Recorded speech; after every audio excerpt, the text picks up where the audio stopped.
कहानी की शुरुआत चाइना और पश्चिमी देशों के बीच चल रही लड़ाई को दिखाते हुए होती है।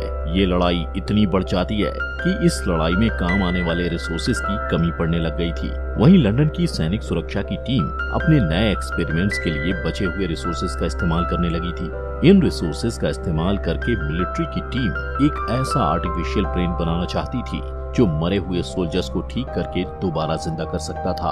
और इस तरह ये लोग उन सैनिकों को एक नई जिंदगी देकर ऐसे मशीनी सोल्जर्स बना रहे थे जो उनके सारे ऑर्डर्स को बिना कोई सवाल किए माने, ताकि लड़ाई में उन मशीनी सोल्जर्स का इस्तेमाल करके दुश्मन का खात्मा किया जा सके। अब लंदन के इसी मिलिट्री बेस में डॉक्टर विंसेंट नाम का एक साइंटिस्ट था जो इस आर्टिफिशियल ब्रेन को सोल्जर्स में इम्प्लांट करता था। सबसे पहले डॉक्टर विंसेंट पॉल नाम के एक सोल्जर पर अपने बनाए हुए आर्टिफिशियल ब्रेन को इम्प्लांट करता है, जिससे पॉल जिंदा हो जाता है। असल में पॉल एक लड़ाई में 2 साल पहले मारा गया था। डॉक्टर विंसेंट देखना चाहता था कि इस आर्टिफिशियल ब्रेन इम्प्लांट के जरिए पॉल कैसे काम करता है, इसलिए वो पॉल का एक टेस्ट लेता है, लेकिन इसका रिजल्ट वैसा नहीं होता जैसा विंसेंट ने सोचा था और इस वजह से वो थोड़ा परेशान हो जाता है। अब इस खराब रिजल्ट की वजह से विंसेंट और उसकी टीम के एक मेंबर के बीच बहस हो जाती है, क्योंकि उनका कहना था कि पॉल को खत्म कर देना चाहिए, जबकि विंसेंट उसे जिंदा रखना चाहता था। इसी दौरान पॉल एक पेन उठाता है और अचानक से विंसेंट को गले लगा लेता है। उसकी इस हरकत से विंसेंट काफी हैरान हो जाता है और उसे बैठने के लिए कहता है, लेकिन पॉल उसकी बात नहीं मानता और उसके सीने में पेन घोंप देता है, जिससे विंसेंट एक कंप्यूटर स्क्रीन के ऊपर गिर जाता है और पूरे स्क्रीन पर उसका खून बहने लगता है। अब क्योंकि पॉल एक खतरा बन गया था, इसलिए विंसेंट पॉल के सिस्टम को बंद करने के लिए कंप्यूटर पर कमांड डालने लगता है, लेकिन इससे पहले कि वो उसे बंद कर पाता, विंसेंट देखता है कि पॉल और भी ज्यादा गुस्से में है और वो बेरहमी से उसके टीम के लोगों को मार रहा है। इसके बाद पॉल एक बंदूक उठाकर विंसेंट की तरफ पॉइंट कर देता है, लेकिन जल्द ही उसे अपनी गलती का एहसास हो जाता है और वो तुरंत ही बंदूक नीचे करके विंसेंट से माफी मांगता है। तभी वहाँ लैब की सिक्योरिटी टीम आ जाती है और पॉल के सर पर गोली मार देती है। इसके बाद विंसेंट का इलाज किया जाता है। इलाज के कुछ देर बाद विंसेंट को एक डरावना सपना आता है और वो उठ जाता है। होश में आने के बाद वो तैयार होकर एक जगह जाता है जहाँ वो अपने रिसर्च टीम में नए लोगों को शामिल करने के लिए उनका इंटरव्यू लेता है। इंटरव्यू में उसके सामने कई AI मशीन्स पेश की जाती हैं और विंसेंट उनसे सवाल पूछता है, लेकिन उसे किसी का भी जवाब पसंद नहीं आता, इसलिए गुस्सा होकर वहाँ से चला जाता है। जब वो घर जा रहा होता है तब रास्ते में उसे पॉल की माँ मिलती है, जो हमेशा मिलिट्री बेस के पास ही सड़क पर खड़े रहकर अपने बेटे का इंतजार करती रहती थी। अब सीन शिफ्ट होता है और विंसेंट को अपने घर पर अपनी बेटी मैरी की देखभाल करते हुए दिखाया जाता है। मैरी को रेट सिंड्रोम नाम की एक बीमारी होती है, जिसकी वजह से उसके घुटने काम नहीं करते, वो बोल नहीं पाती है और उसके हाथ भी हिलते रहते हैं। इसके बाद फिर से इंटरव्यू का सीन दिखाया जाता है, जहाँ एवा नाम की एक लड़की आती है जो स्टैनफोर्ड की एक साइंटिस्ट थी। एवा विंसेंट के सामने अपना नया आविष्कार पेश करती है। वो अपने AI मशीन के बारे में बताते हुए कहती है कि ये डेटा प्रोसेस पर काम नहीं करता, बल्कि रोजाना मिलने वाले इंफॉर्मेशन और उससे होने वाले एक्सपीरियंस पर काम करता है। विंसेंट उसकी बात पर गौर करता है और पूछता है कि AI मशीन को एक्सपीरियंस कहाँ से मिलता है। एवा बताती है कि आर्टिफिशियल इंटेलिजेंस के साथ रोज बातें करती है और उन्हीं बातों से उसे एक्सपीरियंस मिलता है। इसके बाद विंसेंट उस AI का टेस्ट लेता है और उसके नाम के साथ साथ उससे और भी कई सारे सवाल पूछता है। उसके जवाब से विंसेंट काफी इम्प्रेस होता है और टेस्ट के बाद एवा के इस आविष्कार के लिए उसकी तारीफ करता है और कहता है कि उसने बहुत अच्छी प्रोग्रामिंग तैयार की है, लेकिन एवा कहती है कि ये प्रोग्राम नहीं बल्कि मशीन है जो सारे सवाल के जवाब खुद ही देती है। इसके बाद विंसेंट सबके लिए 10 मिनट का ब्रेक अनाउंस कर देता है। एवा को लगता है कि उसे टीम में शामिल नहीं किया जाएगा, इसलिए वो उदास हो जाती है और अपना सामान लेकर जाने लगती है, लेकिन विंसेंट उसे रोकता है और उसे उसके AI के बारे में पूरी जानकारी देने के लिए कहता है। एवा भी अपनी समझदारी दिखाती है और कहती है कि अगर वो उसे अपनी टीम में शामिल करेगा तभी वो उसे सारी बात बताएगी। विंसेंट कहता है कि एवा को उसकी निगरानी में काम करना चाहिए, क्योंकि उसके पास क्वांटम कंप्यूटर और बहुत सारे फंड और बहुत अच्छी रोबोटिक टीम है।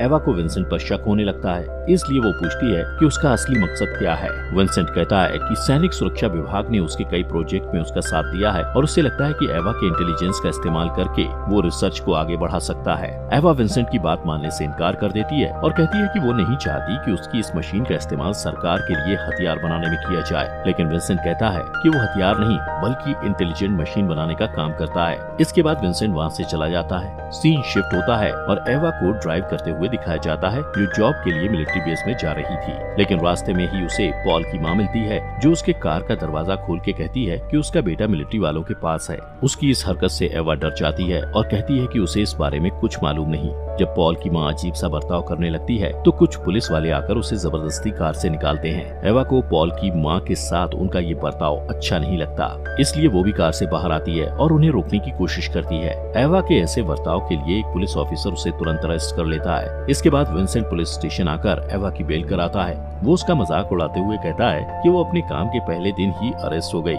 एवा बताती है कि कैसे पॉल की माँ के साथ बुरा बर्ताव किया जा रहा था, लेकिन विंसेंट कहता है कि उसे पॉल की माँ से हमदर्दी जताने की जरूरत नहीं है, क्योंकि उसकी दिमागी हालत ठीक नहीं है। उसका बेटा एक लड़ाई में 2 साल पहले मर चुका है और वो अभी तक इस सदमे से बाहर नहीं आ पाई है, और विंसेंट को इस बात का अफसोस भी है। इसके बाद विंसेंट एवा को मिलिट्री बेस की आसपास की जगह दिखाता है। वो लोग बातचीत कर रहे होते हैं, लेकिन उन्हें ये पता नहीं होता कि एक मशीनी सोल्जर उन पर नजर रख रही है और वो अपनी मशीनी भाषा में दूसरे सोल्जर से भी बात करती है, जिसके बाद मिलिट्री बेस की सिक्योरिटी बढ़ा दी जाती है। इस बीच विंसेंट और एवा एक लिफ्ट में जाते हैं जो जमीन के अंदर थी। जब वो लोग नीचे जा रहे होते हैं तब एवा को 2 सोल्जर्स के सर पर एक जैसा निशान दिखाई देता है। वो विंसेंट से पूछती है कि ये निशान कैसे हैं। विंसेंट बताता है कि जिनके सिर पर ये निशान दिख रहे हैं उन सोल्जर्स के दिमाग ने काम करना बंद कर दिया था। उनमें आर्टिफिशियल ब्रेन इम्प्लांट किया गया है, जिससे उनकी देखने की ताकत और पुरानी यादें वापस आ गई हैं और इससे उनकी जिंदगी और भी बेहतर हुई है। लेकिन ब्रेन इम्प्लांट के कारण इनकी बोलने की शक्ति चली गई थी, जिसकी वजह विंसेंट को भी नहीं मालूम थी। लेकिन वो कहता है कि इन सोल्जर्स ने अपनी खुद की मशीनी भाषा तैयार कर ली है, जिसके जरिए वो एक दूसरे से बात कर सकते हैं और उसके बारे में किसी को पता भी नहीं चलता है। इसके बाद वो दोनों लैब में जाते हैं जहां विंसेंट का क्वांटम कंप्यूटर था और उसे देखने के लिए एवा बहुत एक्साइटेड थी। वहां सैनिक सुरक्षा का हेड थॉमस होता है, जो एवा को गौर से देखता है। कुछ देर बाद वो एवा से मिलता है और टीम में उसका स्वागत करता है। तभी एक फीमेल मशीनी सोल्जर वहां आ जाती है जिसका नाम सूरी था, और ये वही सोल्जर थी जो विंसेंट और एवा पर नजर रख रही थी। इस बीच थॉमस एवा की फाइल देखता है जिसमें लिखा था कि बचपन में एवा ने एक पुलिस ऑफिसर के साथ कुछ बुरा बर्ताव किया था। थॉमस इस बारे में एवा से पूछता है और एवा कुछ कहने ही वाली होती है कि विंसेंट उसकी बात काटते हुए थॉमस से कहता है कि एवा को यहाँ पॉलिटिक्स के नहीं बल्कि रिसर्च के लिए लाया गया है। इसके बाद थॉमस भी उसकी बात से एग्री करता है और बात को बदलते हुए कहता है कि वो उन्हें कुछ दिखाना चाहता है। अब यहाँ थॉमस उन दोनों को एक कमरे में लेके जाता है जहाँ हमें जेम्स नाम का एक हैंडीकैप आदमी दिखाया जाता है। उसके दोनों हाथ नहीं थे और यहाँ उस पर आर्टिफिशियल हैंड इम्प्लांट करने की तैयारी हो रही थी। यहाँ बताया जाता है कि ये आर्टिफिशियल हाथ सिल्क से बना है, जिस पर गोलियों और बम का भी कोई असर नहीं होता है। इस हाथ की एक ऐसी क्वालिटी थी कि वो किसी भी हाथ को टच करके उसके रंग रूप को अपना सकता था। ये सब देखकर एवा उससे पूछती है कि क्या वो लोग मशीनों को इंसानों की तरह बनाने की कोशिश कर रहे हैं। तो विंसेंट कहता है कि वो लोग इंसानों की तादाद को कम किए बिना ऐसी मशीन बना रहे हैं जो लोगों से बातचीत कर सकती है। इसके बाद जेम्स अपने हाथ की ताकत को आजमा कर देखता है और एवा जेम्स के हाथों की ताकत देखकर हैरान हो जाती है। अचानक जेम्स एवा से कहता है कि क्या वो उसे छूकर देख सकता है, क्योंकि वो फिर से किसी इंसान की स्किन को महसूस करना चाहता है। लेकिन विंसेंट ऐसा करने के लिए मना कर देता है, क्योंकि जेम्स के हाथ में इतनी ताकत थी कि वो एवा का हाथ तोड़ भी सकता था। लेकिन फिर भी एवा उसकी बात ना मानते हुए जेम्स के हाथ पर अपना हाथ रख देती है और जेम्स उसकी स्किन को महसूस करता है। इसके बाद जेम्स उसे घुमाते हुए बाकी सबसे दूर ले जाता है और उसके कान में कहता है कि उसे एवा की मदद चाहिए और वो उसे एरिया 6 में आने के लिए कहता है। एवा काफी कंफ्यूज हो जाती है। अगले दिन विंसेंट एवा के ब्रेन को स्कैन करता है और उसे क्वांटम कंप्यूटर में सेव कर देता है। विंसेंट एवा से कई तरह के सवाल करता है ताकि वो उसके ब्रेन का डेटा ले सके। उसके सवाल धीरे धीरे पर्सनल होते जाते हैं। एवा उसे अपने पिता के साथ बिताए समय के बारे में बताती है। विंसेंट भी उसे बताता है कि वो बिल्कुल उसकी बेटी की तरह है, क्योंकि उसकी बेटी को भी कंप्यूटर पसंद है। तभी एवा बात को घुमाकर उसे एरिया 6 के बारे में पूछती है।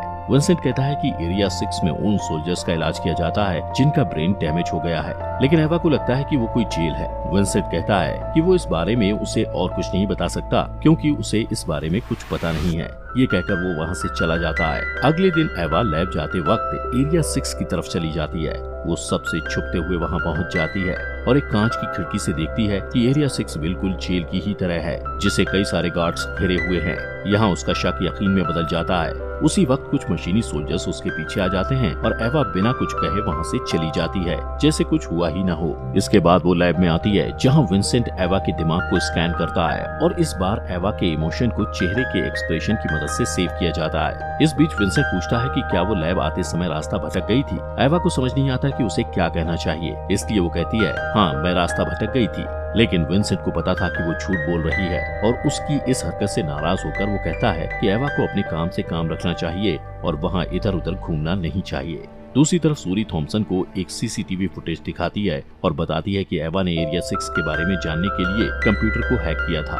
अगले दिन विंसेंट और एवा साथ मिलकर एक मशीन पर काम कर रहे होते हैं। ये मशीन सीधे एवा के दिमाग से जुड़ी हुई थी। इस बीच विंसेंट अपने बर्ताव के लिए एवा से माफी मांगता है। एवा कुछ नहीं कहती और तभी मशीन विंसेंट को बताती है कि एवा अभी भी उससे नाराज है। सीन शिफ्ट होता है और विंसेंट और एवा कार में होते हैं। एवा उससे पूछती है कि अगर उसे मिलिट्री वालों से नफरत है तो वो वहाँ इतने समय से काम क्यों कर रहा है। विंसेंट कहता है कि वो ब्रेन इम्प्लांट के एक्सपेरिमेंट को डेवलप करना चाहता है ताकि वो अपनी बेटी का इलाज कर सके और इसके लिए उसका वहाँ काम करना जरूरी है। उसी वक्त उनके रास्ते में पॉल की माँ फिर से आ जाती है, जो सड़क के बीच बैठकर रो रही थी। एवा विंसेंट से कहती है कि उन्हें पॉल की माँ को शहर तक जाने के लिए लिफ्ट देनी चाहिए। विंसेंट उसकी बात मान लेता है और एवा पॉल की माँ के पास जाती है, लेकिन उसे पता चलता है कि वो पॉल की माँ नहीं बल्कि चाइना का एक आदमी है जो पॉल की माँ के भेष में है। वो आदमी तुरंत एवा के पेट में चाकू घोंप देता है। इस बीच थॉम्पसन सारी वारदात को कंप्यूटर पर देख रहा होता है। वो देखता है कि एवा तड़प रही है क्योंकि उस आदमी ने उसके सीने पर वार कर दिया था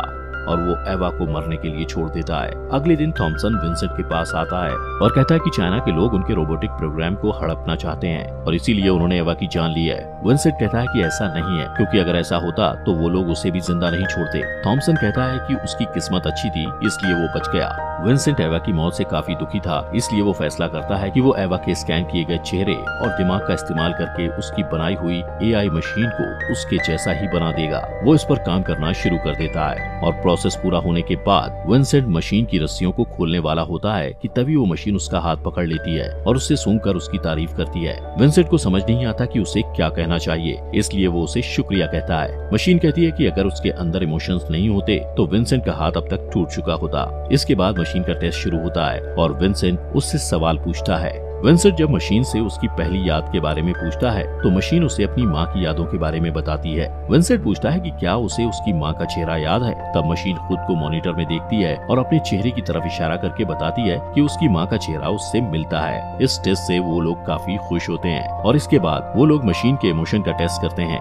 विंसेंट मशीन का इमोशन टेस्ट करने के लिए उसके चेहरे के सामने एक मकड़ी रख देता है, जिसके बाद मशीन जोर जोर से हिलने लगती है, लेकिन ऐसा गुस्से की वजह से नहीं बल्कि डर की वजह से होता है। इस प्रोसेस के बाद मशीन बार बार विंसेंट को शुक्रिया कहती है क्योंकि उसने अपने आदमियों से कहकर मकड़ी को उसके चेहरे के सामने से हटवा दिया था। इस टेस्ट के रिजल्ट को देखकर विंसेंट को लगता है कि मशीन इंसानों की तरह बर्ताव कर रही है, इसलिए वो उस पर एक और टेस्ट करता है। अगले टेस्ट में मशीन एक कमरे में होती है और एक साइंटिस्ट उल्टे पांव चलते हुए उस मशीन की तरफ आता है और उसे देखकर मशीन उलझन में पड़ जाती है। उसे कुछ समझ नहीं आता। वो साइंटिस्ट एक डरावना मास्क पहने हुए था और जब वो मशीन की तरफ मुड़ता है तो उसे देखकर मशीन बहुत ज्यादा डर जाती है और तुरंत उस साइंटिस्ट के सिर के अंदर अपनी उंगलियां डाल देती है, जिससे वो वहीं मर जाता है। ये सब देखकर विंसेंट को मशीन पर बहुत गुस्सा आता है और वो मशीन पर सारा गुस्सा निकालता है। मशीन कहती है कि उसने जानबूझकर नहीं मारा और उसे नहीं पता था कि उस मुखौटे के पीछे वो आदमी है। वो अपनी गलती के लिए माफी मांगती है और अपना दुख जताने के कुछ समय बाद वो खुद को बंद कर देती है। इस घटना के बाद विंसेंट जेम्स से मिलने के लिए एरिया 6 में जाता है। यहाँ उसे पता चलता है कि ब्रेन इम्प्लांट के कारण जेम्स ने भी बोलने की शक्ति खो दी थी। इसके बाद भी विंसेंट उसे एवा की मौत के बारे में बताता है, लेकिन जब वो देखता है कि गार्ड उस पर नजर रखे हुए हैं तब वो वहाँ से चला जाता है। थोड़ी देर बाद सूरी जेम्स के पास आती है और उससे मशीनी भाषा में कुछ बात करती है। सीन शिफ्ट होता है और वापस लैब को दिखाया जाता है, जहां विंसेंट उस बंद पड़ी मशीन को चेक करता है और उस मशीन को ठीक करने की कोशिश करता है, लेकिन इसका कोई फायदा नहीं होता है। थोड़ी देर बाद सूरी देखती है कि विंसेंट लैब में नहीं है, इसलिए वो उसके लैब में जाती है और मशीन को पास से देखती है, लेकिन मशीन अचानक उसका हाथ पकड़ लेती है, जिससे सूरी डर जाती है। मशीन उससे मशीनी भाषा में बात करती है, जिसे देखकर ऐसा लगता है जैसे वो उसे डरा रही है या कुछ जरूरी बात बता रही है। अगले दिन जब विंसेंट लैब में आता है तो देखता है कि मशीन फिर से काम कर रही है और वो ये देखकर हैरान हो जाता है। उसी वक्त उसे मैरी के डॉक्टर का कॉल आता है और वो उसे बताते हैं कि मैरी की हालत बिगड़ रही है। विंसेंट बहुत घबरा जाता है और मशीन उसकी आवाज सुनकर समझ जाती है कि विंसेंट उदास है। विंसेंट उससे कहता है कि उसे अपनी बेटी को देखने के लिए जाना है। मशीन तुरंत उसका हाथ पकड़ लेती है और उसे अकेला छोड़ के जाने से मना करती है। विंसेंट अपना हाथ छुड़ाने की कोशिश करता है और जब मशीन को लगता है कि विंसेंट बहुत परेशान है तब वो उसका हाथ छोड़ देती है। विंसेंट उसे फटकारता है और कहता है कि वो हर चीज पाने के लिए लोगों के खिलाफ अपनी ताकत का इस्तेमाल करती है। ये कहकर वो हॉस्पिटल चला जाता है। मैरी का डॉक्टर उसे बताता है कि मैरी की हालत बहुत खराब है। ये बुरी खबर सुनने के बाद विंसेंट तुरंत अपनी बेटी से मिलने के लिए जाता है और उसके दिमाग और चेहरे को स्कैन कर लेता है। दूसरी तरफ लैब में थॉमसन मशीन के पास जाता है और उसे अपने सिस्टम में एक फाइल डाउनलोड करने के लिए कहता है और मशीन उसकी बात मान लेती है। जब वो फाइल डाउनलोड हो जाती है तो मशीन कई तरह की भाषा बोल पाती है और उसमें लड़ाई करने की भी खूबी आ जाती है। इसके बाद थॉमसन मशीन को एक कमरे में लेकर जाता है और उसे एक आदमी से मिलाता है। वो कहता है कि इस आदमी ने उसकी माँ को मारा है। वो मशीन को भड़काने की कोशिश करता है ताकि मशीन अपनी अच्छाई को भूल जाए। अगले दिन जब विंसेंट लैब में आता है तो वो मशीन को टेबल के नीचे बैठे हुए देखता है और उसका अजीब बर्ताव देखकर हैरान हो जाता है। मशीन अचानक बहुत सहम जाती है और विंसेंट को उसे बचाने के लिए कहती है। विंसेंट को ये नहीं पता होता कि उसके साथ क्या हुआ है, इसलिए वो उसे दिलासा देने की कोशिश करता है। फिर विंसेंट सीधे थॉमस के पास जाता है और उससे पूछता है कि उसने मशीन के साथ क्या किया है। थॉमसन कहता है कि उसने जो किया है वो उस मशीन के अस्तित्व के लिए जरूरी है। विंसेंट कहता है कि वो सिर्फ मशीनी सोल्जर नहीं बल्कि उससे भी बढ़कर है, क्योंकि वो इंसानों की तरह इमोशन को समझ सकती है। थॉमसन को इन बातों पर भरोसा नहीं होता और वो विंसेंट को चुनौती देते हुए कहता है कि जब तक वो ये साबित नहीं कर देता कि वो मशीन जिंदा है तब तक वो उस मशीन पर कोई एक्सपेरिमेंट नहीं कर सकता।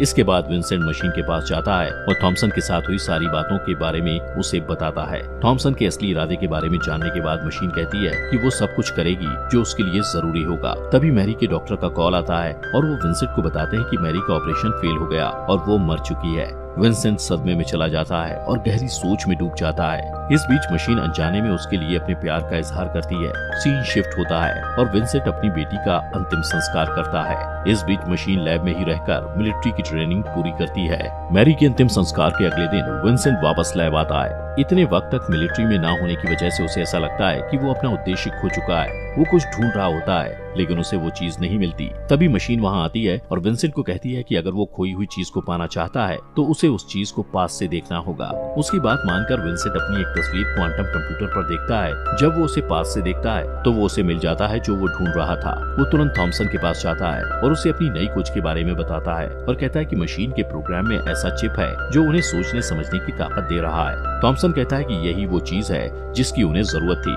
क्योंकि सोचने समझने की ताकत की वजह से ही मशीन खुद अपना फैसला ले पा रही है। अब ये जानने के बाद थॉमसन विंसेंट से कहता है कि उसे वो चिप मशीन के प्रोग्राम से बाहर निकालना होगा। ये सुनकर विंसेंट हैरान हो जाता है और समझ जाता है कि थॉमसन उसकी रिसर्च का इस्तेमाल सिर्फ लड़ाई के लिए हथियार बनाने में करना चाहता है। विंसेंट को लगता है कि उसके साथ धोखा हुआ है, इसलिए वो ये बात मानने से इनकार कर देता है। इसके बाद थॉमसन उसे मैरी के दिमाग की आखिरी फाइल दिखाता है और उसके जरिए विंसेंट को ब्लैकमेल करते हुए कहता है अगर वो ऐसा नहीं करेगा तो वो उस फाइल को डिलीट कर देगा। विंसेंट के पास कोई और रास्ता नहीं था, इसलिए वो मशीन के पास जाता है और उससे कहता है कि वो उसे इंसान के बजाय मशीन बनाना चाहता है। वो कहता है कि ये वो नहीं करना चाहता है लेकिन उसे ये करना पड़ेगा, क्योंकि अगर उसने ऐसा नहीं किया तो वो अपनी बेटी को हमेशा के लिए खो देगा। मशीन विंसेंट से प्यार करती थी, इसलिए वो उसकी बेटी को बचाने के लिए खुद को सैक्रिफाइस करने के लिए तैयार हो जाती है। विंसेंट उसे ऑपरेशन रूम में लेकर जाता है और उसे आखिरी बार अलविदा कहता है। इसके बाद वो उसके दिमाग के इम्प्लांट में एक छेद कर देता है, लेकिन अचानक मशीन डरने लगती है और कहती है कि उसे मरने से डर लगता है। विंसेंट उससे बातें करते हुए उसका ध्यान बटाता है और उसके दिमाग से उस चिप को निकाल देता है जो उसे सचेत बनाती थी। उस चिप को निकालते ही मशीन अपनी जिंदगी खो देती है। इसके बाद विंसेंट थॉमसन के पास जाता है और कहता है कि ऑपरेशन पूरा हो गया है। थॉमसन खुश होता है, लेकिन वो उसे डबल क्रॉस कर देता है और बताता है कि उसने प्रोग्राम को सेव करने के लिए उसकी बेटी की फाइल मिटा दी है। इस बात से विंसेंट बहुत ज्यादा गुस्सा हो जाता है, लेकिन इससे पहले कि वो कुछ कर पाता, थॉमसन के आदमी उसे पकड़ ले जाते हैं। कुछ दिन बाद मशीन पूरी तरह मशीन बन गई और अब वो लड़ाई में भी एक्सपर्ट हो गई थी। अब थॉमसन उसका आखिरी टेस्ट करने वाला था। इस बीच सूरी और बाकी सोल्जर भी अपने किसी प्लान को अंजाम देने की तैयारी कर रहे थे, जिसका इंतजार उन्हें बहुत समय से था। अब मशीन के आखिरी टेस्ट का दिन भी आ जाता है और एक मशीनी सोल्जर विंसेंट को एक कमरे में लेकर आता है जहां उसे बांध दिया जाता है। विंसेंट देखता है कि मशीन ने उसकी तरफ बंदूक साधी हुई है। इसके बाद थॉमसन मशीन से विंसेंट के सर पर गोली चलाने के लिए कहता है। मशीन बिना किसी हिचकिचाहट के बंदूक का ट्रिगर खींचती है, लेकिन बंदूक में गोली नहीं थी और विंसेंट रिलैक्स हो जाता है। यहाँ थॉमसन सिर्फ मशीन का टेस्ट करना चाहता था कि मशीन उसकी बात मानती है या नहीं, इसलिए उसने मशीन के हाथ में खाली बंदूक दी थी। वहीं दूसरी तरफ हम देखते हैं कि जिस साइंटिस्ट ने मशीन के ऑपरेशन के समय विंसेंट की हेल्प की थी, उसे ये बात पता चल गई थी कि विंसेंट ने जो चिप मशीन के दिमाग से निकाली है वो सोचने समझने वाली चिप नहीं बल्कि उसके जीपीएस की एक्स्ट्रा बैटरी है। वो ये बात थॉमसन को बताता है और थॉमसन डर के मारे फैसिलिटी को बंद करने के लिए कहता है और सिक्योरिटी टीम को अलर्ट कर देता है। लेकिन लैब के सारे सोल्जर मशीन की मदद करते हैं और मशीन विंसेंट तक पहुंच जाती है। वो उसे आजाद करती है और बताती है कि इंसानों और मशीनों के बीच की लड़ाई की शुरुआत से ही सारे सोल्जर्स एक दूसरे से बातचीत कर रहे थे और ये प्लान कर रहे थे कि उन्हें कैसे थॉमसन के इरादों को नाकामयाब करना है। दूसरी तरफ हम देखते हैं कि थॉमसन सारे सोल्जर्स को डीएक्टिवेट करने के लिए कंप्यूटर में एक कोड डाल रहा होता है, पर क्योंकि सूरी ने पहले ही सिस्टम को हैक कर लिया था, इसलिए थॉमसन को सिस्टम में खराबी दिखाई देती है। इस दौरान विंसेंट अपने लैब में जाता है जहां वो क्वांटम कंप्यूटर में कुछ कमांड डालता है। थॉमसन के आदमी भी वहां आ जाते हैं और उस पर हमला करने वाले होते हैं, लेकिन तभी वहां जेम्स आ जाता है और उन आदमियों को मारता है। विंसेंट देखता है कि जेम्स भी यहाँ से बच के निकलने में उनकी मदद कर रहा है। वहीं दूसरी तरफ सूरी की मदद से मशीन थॉमसन के ऑफिस में पहुंच जाती है, जहां थॉमसन मैरी की फाइल को डिलीट करने की कोशिश करता है। मशीन कहती है कि वो ऐसा नहीं कर सकता है क्योंकि सूरी ने इसका पासवर्ड बदल दिया है। अब थॉमसन के पास यहाँ से बचने का कोई रास्ता नहीं था, इसलिए वो मशीन से अपनी जिंदगी की भीख मांगता है। पहले तो मशीन को उस पर दया आती है, लेकिन जब वो उसके चेहरे को छूती है तो उसे गुस्सा आ जाता है और वो अचानक थॉमसन की कनपट्टी में उंगली डाल देती है और वो वहीं मर जाता है। इसके बाद मशीन मैरी के दिमाग की फाइल को अपने सिस्टम में डाउनलोड करती है और विंसेंट के पास जाती है। वो विंसेंट को उस पर भरोसा करने के लिए कहती है। इसके बाद वो सब लोग मिलिट्री बेस से बाहर निकल जाते हैं और बाहर निकलने के बाद विंसेंट पॉल की माँ से मिलता है और उसे एक पेन ड्राइव देता है। वो उसे कहता है कि इसमें उसके बेटे के बारे में वो सारी जानकारी मौजूद है जो वो जानना चाहती है। सीन शिफ्ट होता है और हम देखते हैं कि विंसेंट मशीन और अपनी बेटी के साथ सूरज को डूबते हुए देख रहा है। दूसरी तरफ सारे मशीनी सोल्जर्स भी मिलिट्री बेस से निकलकर एक नई और आजाद दुनिया में कदम रखते हैं और इसी के साथ ये मूवी खत्म हो जाती है।